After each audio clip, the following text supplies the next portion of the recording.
Hello, my name is Derek Wheeler, and I'm Research Archaeologist here at Monticello.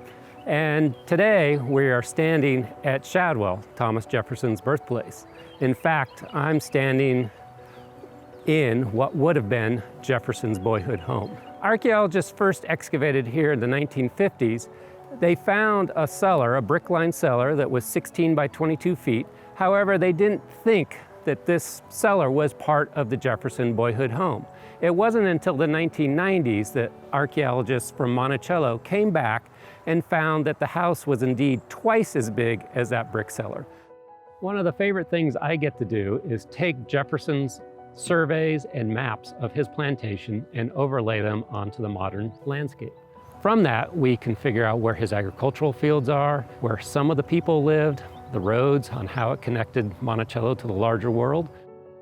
Part of our job at Monticello is to figure out where were the people living, and that includes digging. What we do is lay out a grid over the mountain on all the property that we own and dig a hole every 40 feet, usually about a foot in diameter and a foot deep, and then sift the dirt to look for artifacts.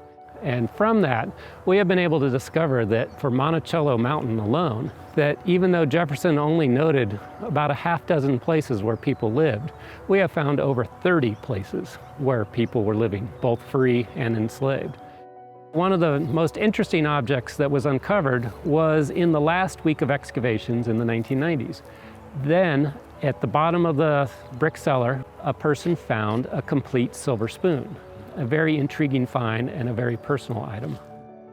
Archaeologists did find Native American artifacts at Shadwell as well. When Peter Jefferson moved here, this was still the frontier, with Native American groups traveling between their homeland and Williamsburg, the capital of Virginia. This included a delegation of Cherokee that Jefferson remembers as a small boy visiting here.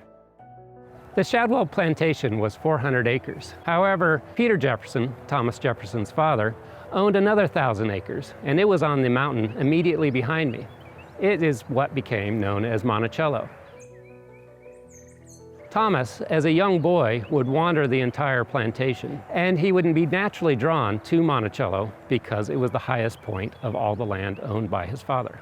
Thomas Jefferson's father died in 1757. However, his mother had life rights to Shadwell. So Jefferson started building at Monticello in 1768 and received news that his boyhood home here at Shadwell burned in 1770. That gave him extra urgency to complete construction at Monticello. After Jefferson moved to Monticello, Shadwell continued to be a working farm. If you are interested in learning more about Shadwell, please check out Monticello's website, as we occasionally offer public tours here. You may also look at Susan Kern's The Jeffersons at Shadwell. She was a former archaeologist here at Monticello and completed the excavations in the 1990s.